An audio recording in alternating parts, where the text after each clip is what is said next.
הגרוב, הוא רוקד איתי ושוב איך הלב שלי במוב מצד לצד, זה בא לי טוב ושוב יש לו קצב, יש לי גרוב, לא קיים כזה שילוב, לא אכפת לי גם כשכולם הסתכלו עליי.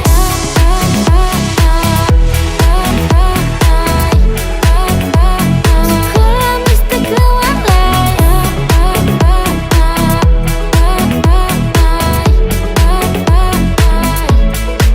איך הוא אמר לי החיים זה כמו סרט של רגעים יפים הלוך וחזור בין כל העולם בתוך המסגרת, אז רק אני והוא מחוץ לאזור.